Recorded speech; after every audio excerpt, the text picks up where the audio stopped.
Meus irmãos, continuando com a nossa série de mensagens sobre a liberdade em Cristo, a gente vai caminhar um pouco mais e nós vamos falar sobre isso que nós chamamos de liberdade.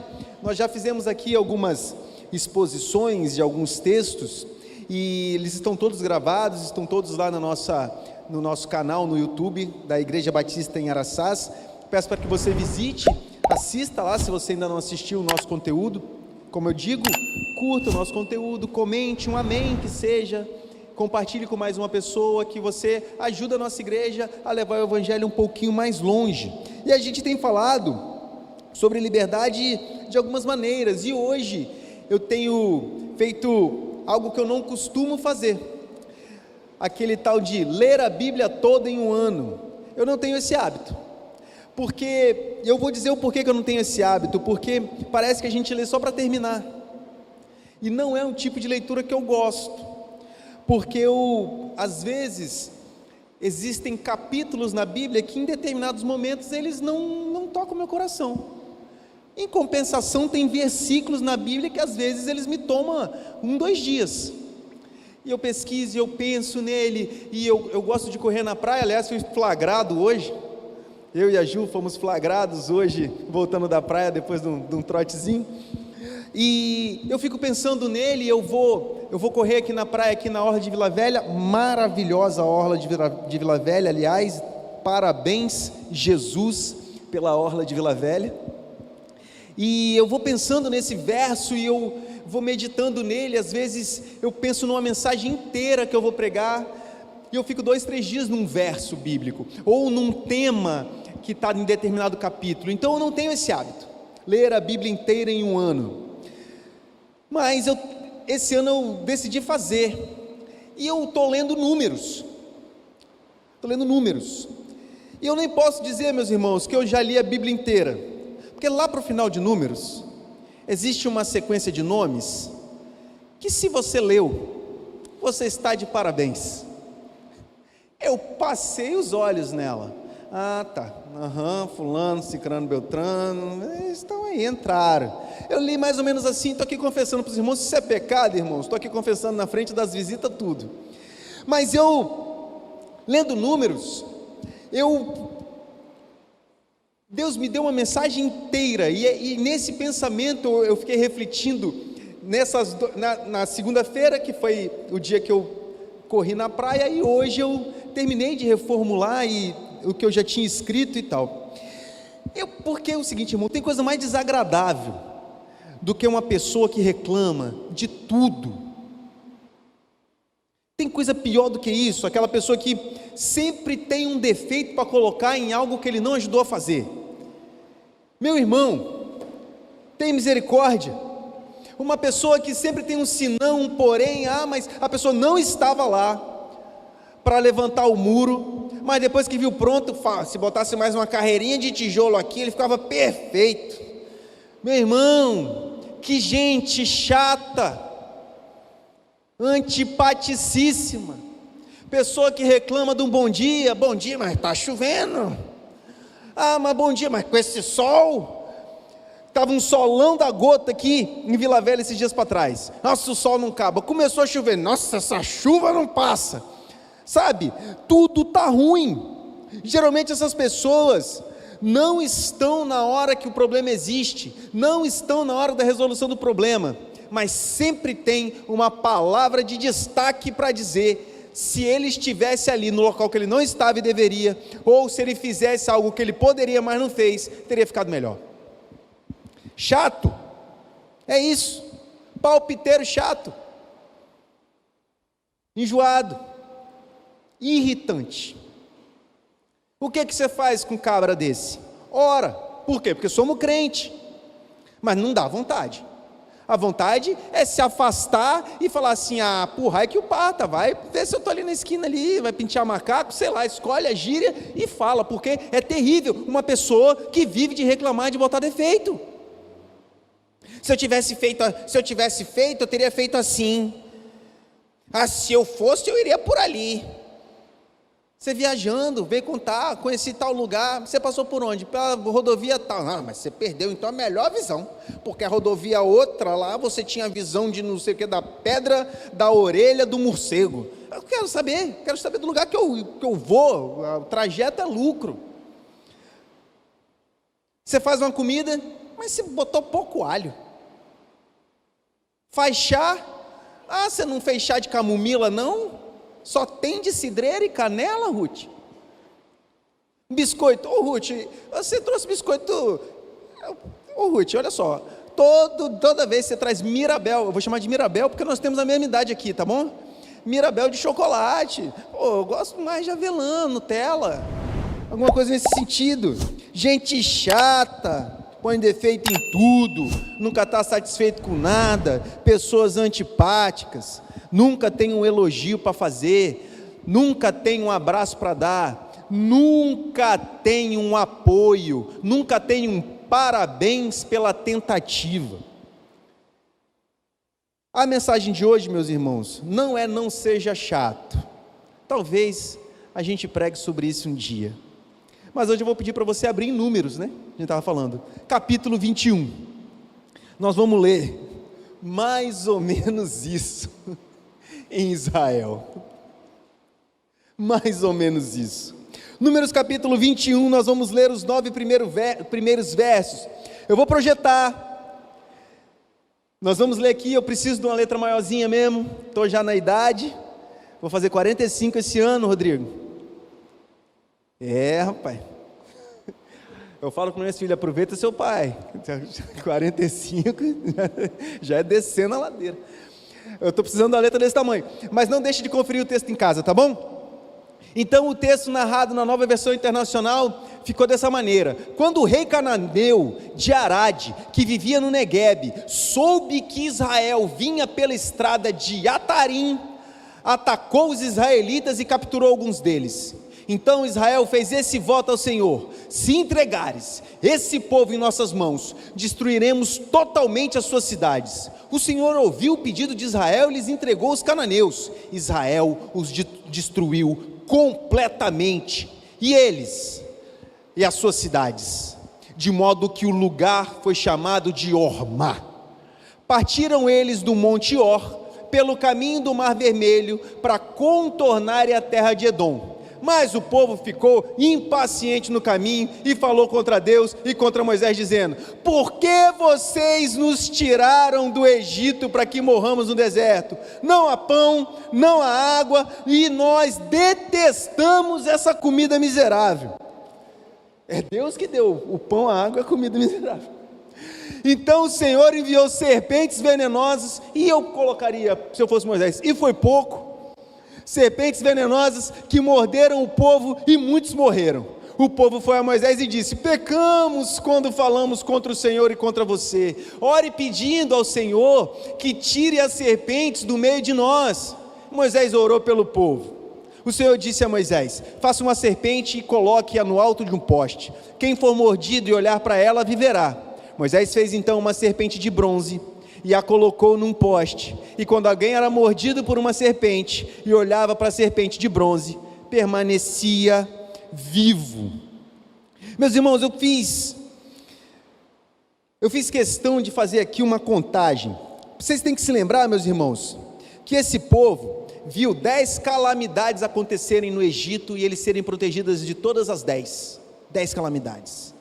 Assolaram o faraó. Esse povo viu o Mar Vermelho abrir para eles e fechar para o exército de faraó. Esse povo viu uma sombra que os protegia de dia e uma tocha que os aquecia à noite. Como eu disse, eu fiz uma contagem. Não é uma contagem oficial. Talvez, se você procurar uma teologia do Antigo Testamento, você vai conseguir uma contagem até maior do que essa. Mas eu contei 16 vezes que Israel reclamou, parecido com isso que a gente está vendo aqui. Em Êxodo 5, depois que Moisés e Arão pediram a Faraó para libertar os israelitas, o povo culpou Moisés por conta do processo que estava acontecendo. Em Êxodo 6:9, eles também reclamaram com Moisés, porque eles não queriam ouvir Moisés. Em Êxodo 14, eles reclamaram e disseram a Moisés: foi porque não havia túmulos no Egito que você trouxe a gente, para a gente morrer no deserto? Em Êxodo 15, 22 em diante, depois que eles atravessaram o Mar Vermelho, eles acabaram de atravessar o Mar Vermelho, aí chegaram no deserto, não encontraram água e chamaram aquele lugar de mar. Nós vamos morrer de sede, murmuraram, não tem água para beber.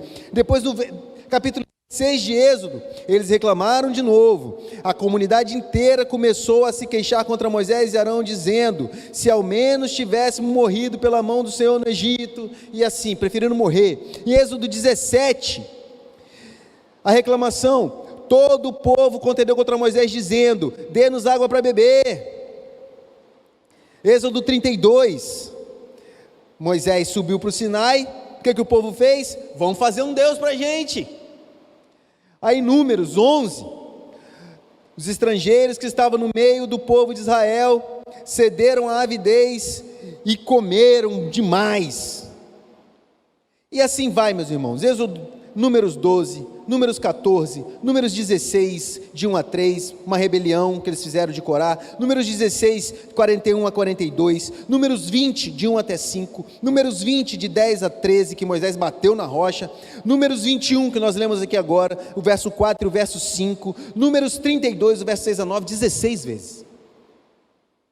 16 vezes um povo que cansou de ver milagre, reclamou de Deus. E 16 vezes falaram: ai Moisés, pecamos contra o Senhor, pecamos contra você, pede a Deus aí misericórdia. Olha isso, meus irmãos. Por isso, o título da mensagem de hoje, falando de liberdade, é um título diferente: Saudades da servidão. Porque muitas dessas reclamações incluíam o tempero do Egito, a cebola do Egito, o alho poró que tinha no Egito, era muito bom. Se Deus tivesse deixado a gente morrer na mão de Faraó. Por que você tirou a gente do Egito? Era melhor ser servo no Egito do que morrer no deserto. Porque o Egito, porque o Egito, porque o Egito, porque o Egito. Israel, aquele cara chato que eu falei lá atrás, só que ele estava reclamando com Deus. E como eu disse, eu contei 16. Pode ser que se você for numa teologia do Antigo Testamento, o Waltke, por exemplo, que é para mim uma das melhores teologias do Antigo Testamento, eu não verifiquei nessas teologias, talvez você encontre mais nesses dois textos.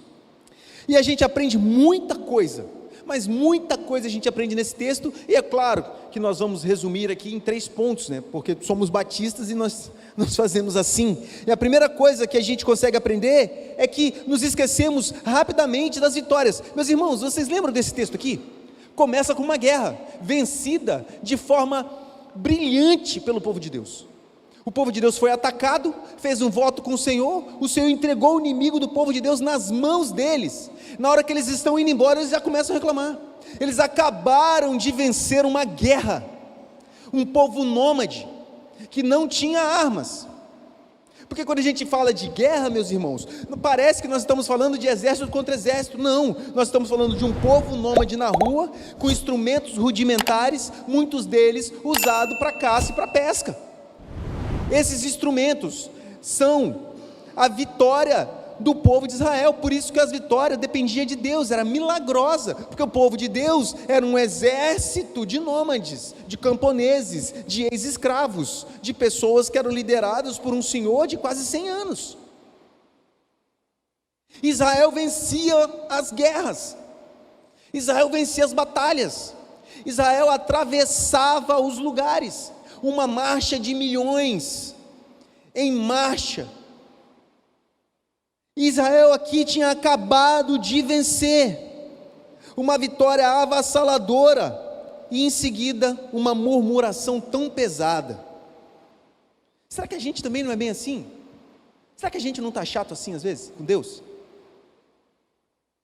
Deus nos dá livramentos e mais livramentos, nos dá vitórias, pequenas e grandes, mas aí nós temos um problema, uma dificuldade. Nós olhamos para o alto: Deus, por que você não me mata logo? Por que você não acaba comigo?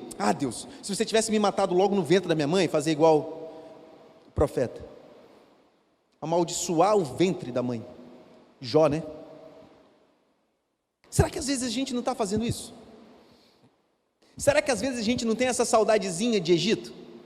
Essa vontade de, Deus, Acaba comigo logo. Acaba com isso.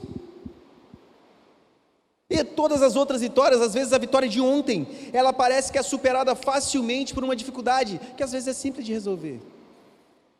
Mas nós queremos viver sem dificuldades.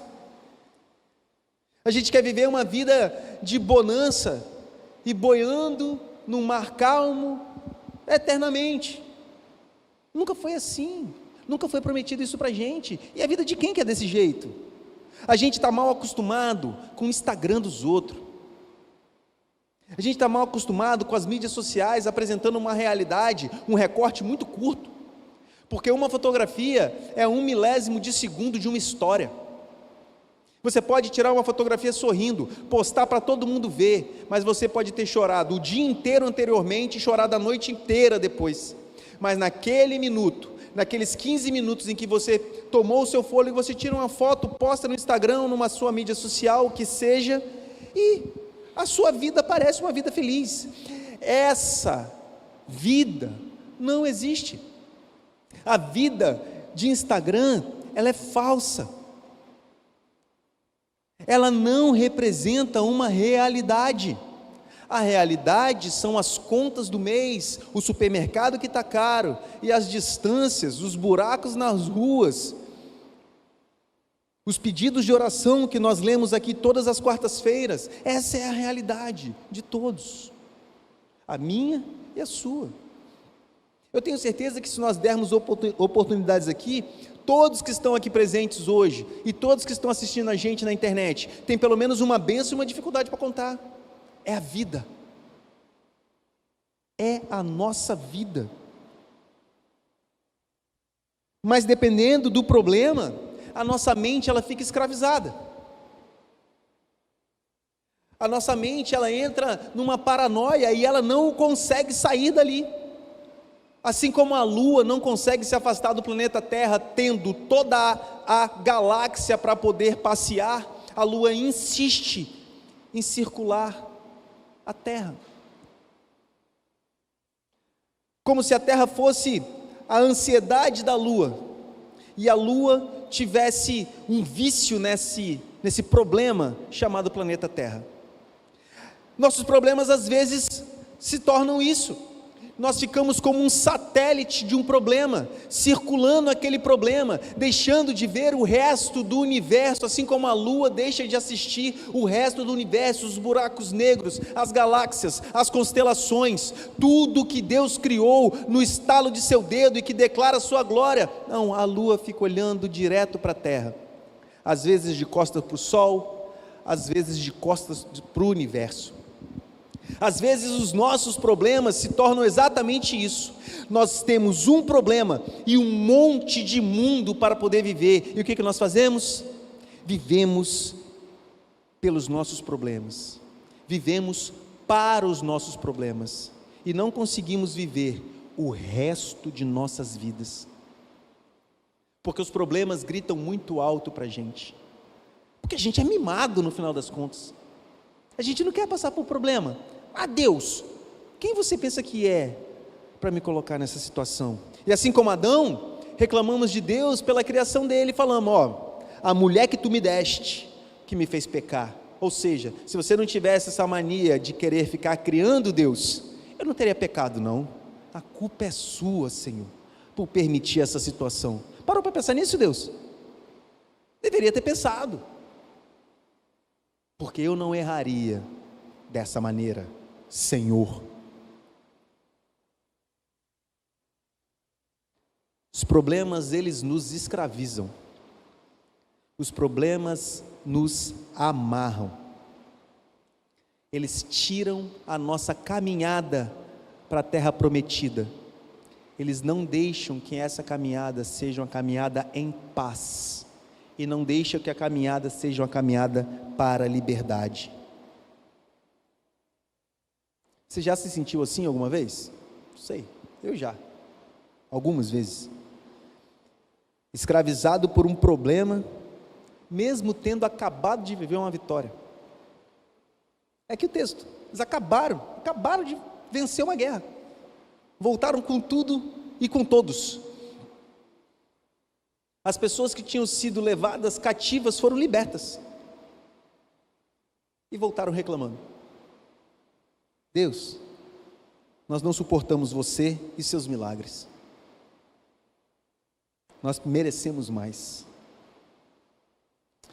Eu tenho aqui uma recomendação para a gente: vamos anotar todas as vitórias que Deus nos dá.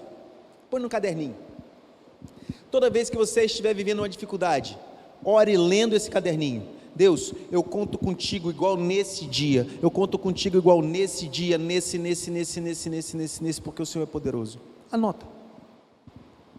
Ore a Deus lendo esse caderninho. Ah, mas eu posso orar de olho aberto? Pode, se você não se distrair com o mundo. Por isso que a gente fecha o olho para não se distrair com as coisas que acontecem em volta da gente, mas orar de olho aberto está de boa. Leia as suas vitórias, conte as bênçãos. Mas a gente aprende mais coisas. A gente aprende que quando esquecemos de quem é Deus, queremos voltar para a escravidão. Olha a frase que o povo disse para Deus, eu vou repeti-la aqui: por que vocês nos tiraram do Egito para morrermos no deserto? Não há pão, não há água, e nós detestamos essa comida miserável. Foi essa frase do povo. Um povo que viu sair água da pedra, um povo que viu Deus trocar o gosto da água, um povo que viu chover comida. Choveu codorna. É uma coisa muito rara, um alagamento de codorna. Imagina Vila Velha. Não posso deixar, né, a piada passar. Imagina Vila Velha, numa chuva de codorna, a gente, um monte de codorna aí, as bombas jogando codorna para tudo quanto é lado. Chovia codorna, chovia maná, caía o pão do céu, todo dia. O povo era sustentado, não precisava ter estantes e armários, não precisa guardar para outro dia, no outro dia tem de novo, pode confiar. Esse povo disse que essa comida era miserável. Nós detestamos essa miséria que vocês chamam de comida.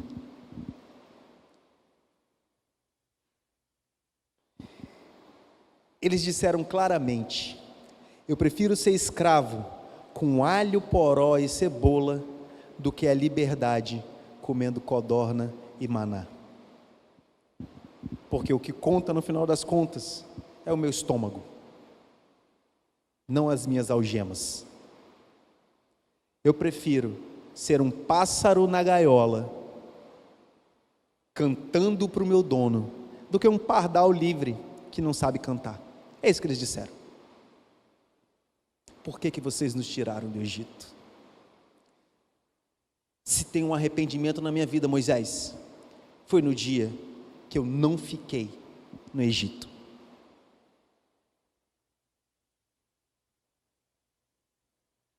Talvez você tenha pensado no Egito nesse carnaval, olhando, vendo os bloquinhos, sei lá, e falado: quando eu estava no Egito.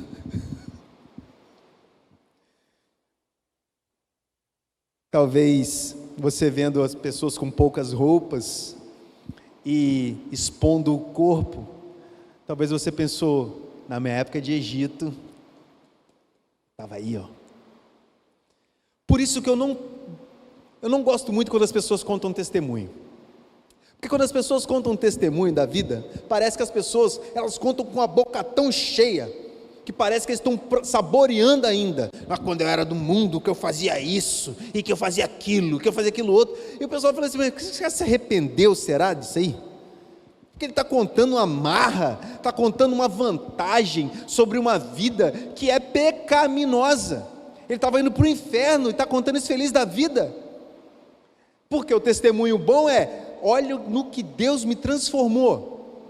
Eu era um verme, hoje eu sou um ser humano. O testemunho, ele precisa apontar para a glória de Deus na transformação, na regeneração do ser humano. Mas Alguns testemunhos apontam para o Egito. O Egito tinha um tempero muito bom. Top. Ajudei a fazer a pirâmide. Rapaz, que monumento. Foi o maior monumento do planeta por milhares de anos. A mega construção. Engenheiro bom, era o engenheiro do Egito. Não era esses tabernáculozinhos aí, esses negócios de pano? A gente fez esfinge, parceiro. Fizemos uma esfinge, um leão com cara de homem. Aquilo sim é uma construção. Esse riozinho aí, Jordão, isso é uma valeta. Você precisa ver o Nilo. O Nilo é um dos maiores rios do mundo. Maravilha ser escravo no lugar desse. Tinha comida, tinha bebida, tinha chicote? Tinha, mas de barriga cheia, eu até aguento.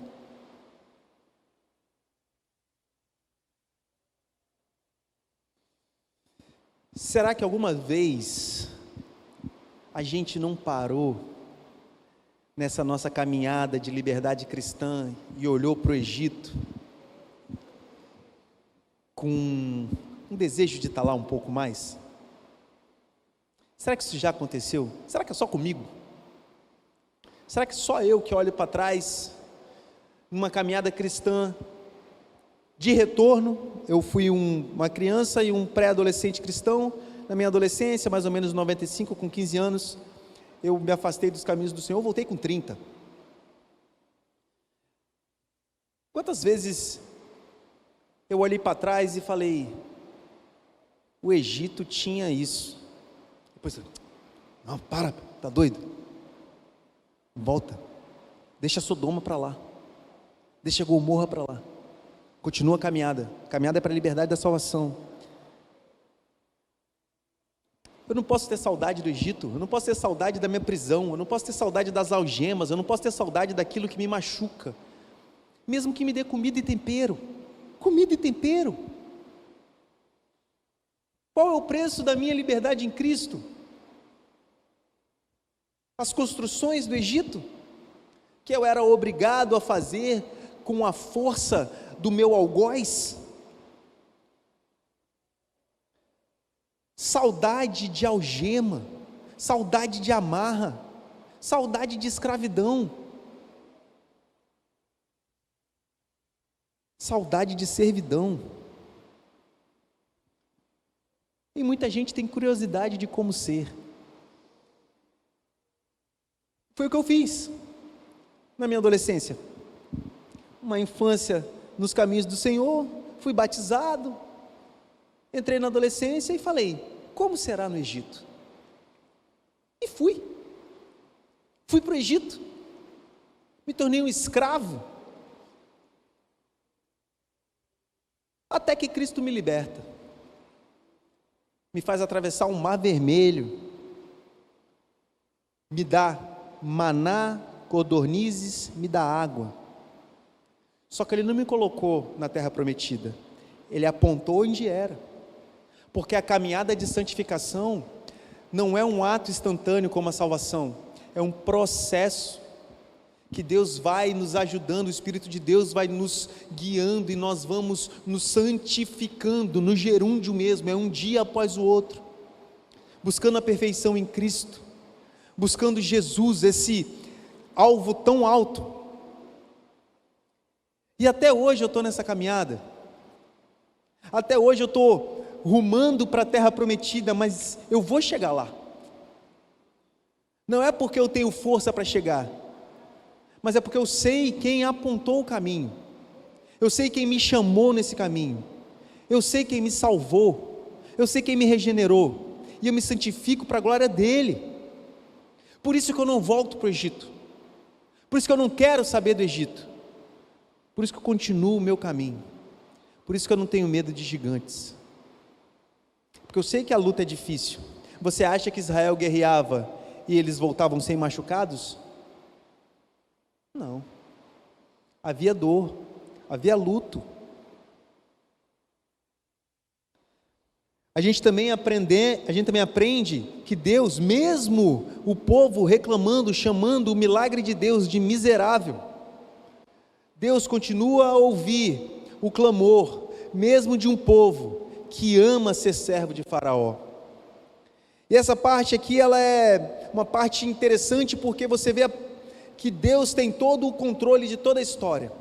Quando Deus coloca as serpentes para estarem ali no meio do povo, o povo começa a morrer, e Deus fala, e o povo clama ao Senhor, fala: Deus, pecamos. Nessa época, os pecados, eles eram um confronto direto a Deus, ao Deus Todo-Poderoso, e quando você confrontava Moisés especificamente, você estava dizendo para Deus que aquele Deus era um Deus pequeno, que melhora os outros deuses. Então Deus, ele tinha com Israel um compromisso de santificação, de santidade, diferente do que ele tinha com os outros povos, muito diferente. Deus aplicava a justiça imediatamente, porque aquele povo era um povo que serviria não só de modelo, mas de geração até Jesus. Então aquele povo é a sombra, como diz Colossenses, a sombra do que havia de vir, viria do povo hebreu, esse povo que caminharia pelo deserto, chegaria em Canaã, habitaria aquela terra, passaria por problemas e chegaria em Cristo, na plenitude dos tempos.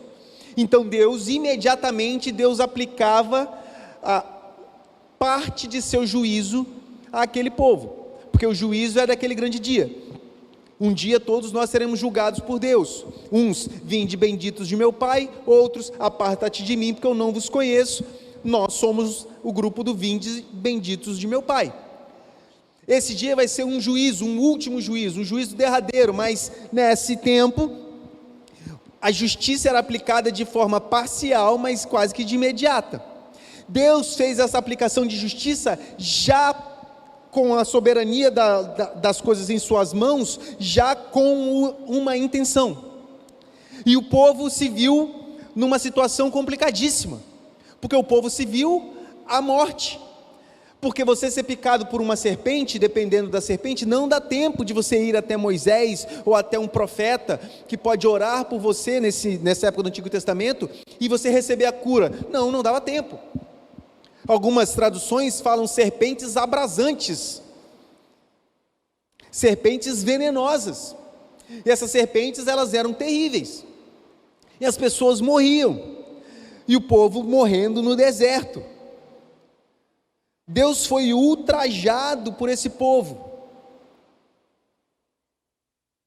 Deus tinha prometido: vou levar vocês para uma terra fraca, uma terra farta. Eles chegaram na porta da terra e falaram: não vão voltar para o Egito. Deus tinha prometido comida diária. Eles falaram: não, a gente prefere a comida com tempero do Egito. Deus mudou o sabor da água. Eles disseram: isso é miséria para a gente.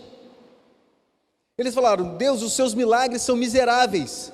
Mas assim que as serpentes começaram a picá-los, eles clamaram ao Senhor: Deus, nós precisamos dos seus milagres.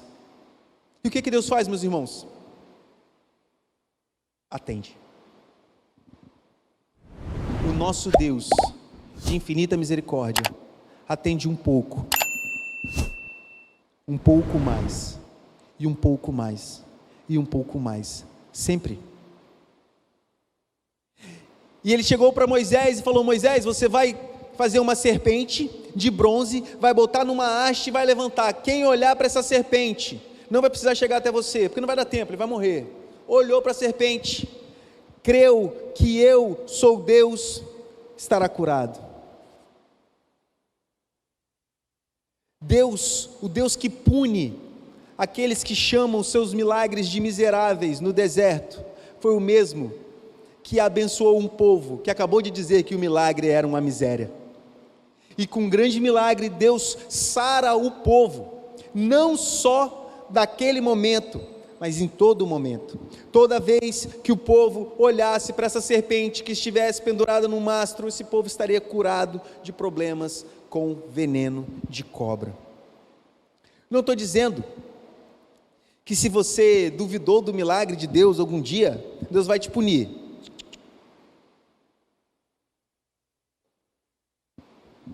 Muito pelo contrário, vivemos outros tempos. Eu estou dizendo que se você reclamou do milagre de Deus um dia, está sem graça de pedir a Deus para que Ele realize um outro milagre na sua vida, pode orar. Pode orar, porque o nosso Deus ouve. Deus vai te apresentar algo que vai ser a sua salvação. Olhe para Cristo crucificado, seja livre. Aquele mastro levantado, ele tipificava Jesus. Jesus disse isso a Nicodemos. Aquele mastro tipificava Jesus. Todos que olhavam para aquele mastro criam que Deus era poderoso para salvar. Jesus crucificado, pendurado no madeiro, num lugar bem alto, à vista de todos, também é salvação, mas por uma doença terminal chamada morte eterna. Aqueles que olham para a cruz de Cristo, aqueles que olham para o Cristo crucificado, aqueles que creem na redenção de Jesus Cristo, aqueles que confiam na salvação vinda do Senhor, todos que olham para a cruz, todos que olham para a cruz entendendo que Jesus Cristo é o Senhor, todos esses são sarados e são libertos da sua vida de pecado e não morrem mais eternamente, ao contrário, recebem vida e vida eterna. Bendito seja Deus. Jesus foi levantado para morrer para que nós não morramos mais. Todo aquele que nele crê não perece, tem vida eterna. É para a liberdade que Jesus Cristo nos chama. Mas se nós estamos passando por problemas neste século, a gente não pode contabilizar este século como a nossa vida, porque isso aqui é parte da nossa vida eterna. Eu não sei como é que foi sua vida até aqui, eu não sei o quanto de cicatriz você tem no corpo ou no coração, eu não sei. Eu me importo, tenha certeza que eu me importo com a sua dor, eu me importo com o seu sofrimento, mas saiba de uma coisa, meus irmãos, essa aqui é uma vida passageira. Se você olhou para a cruz, se você olhou para o Cristo crucificado, se você olhou para a morte de Deus com esperança, Ele te salvou. Se você é o ladrão da cruz, que olhou para a cruz ao lado com esperança, Ele te salvou. Jesus foi levantado na cruz para nos sarar das picadas venenosas dos desertos de nossas vidas. Jesus foi levantado numa cruz para nos sarar de nossa própria natureza de pecado. Jesus foi posto numa cruz para nos sarar do pecado que nós temos de estimação. Jesus foi levantado numa cruz para que você não esteja mais envenenado pelo velho homem. Você foi sarado, você está livre. Assim como a serpente era a esperança para que não houvesse mais morte de pessoas envenenadas no deserto, Jesus é a nossa esperança para que nós não sejamos mais envenenados pelo padrão desse mundo, pelos desejos desse século ou pela saudade do Egito. Hoje a gente olha para Cristo com liberdade. A gente olha para Cristo com um olhar que confessa que Ele é o Senhor. E a gente olha sabendo que miseráveis somos nós. Vamos ficar de pé? Vamos agradecer a Deus? Porque Ele é bom. E Ele ainda opera milagres apesar de mim. Deus opera milagre apesar desse ser humano imperfeito, cheio de Egito ainda dentro. Senhor, muito obrigado, Pai, por Tua palavra. Mais uma vez ela foi lida e exposta aqui na Igreja Batista em Araçás. Muito obrigado pela oportunidade, Senhor. Pedimos para que nunca nos falte a oportunidade de pregar a Tua palavra. Pedimos para que o Senhor fique conosco, Pai. Pai, que a cruz que salva, que a cruz que tira o veneno do velho homem possa ser exposta um pouco mais alto, para que ela possa ser vista um pouco mais longe, e que a Ibara, Pai, seja um local de apresentar a cruz que salva, a cruz que liberta, a morte de Deus que dá vida, a ressurreição de Cristo, a ressurreição de Deus, que nos dá esperança, até que o Senhor volte, Pai. Que a graça soberana de Jesus, o amor do Pai, e as doces, benditas consolações do Espírito de Deus, esteja com toda a igreja que confessa que Jesus Cristo é o Senhor, até a volta do eterno Deus. Amém.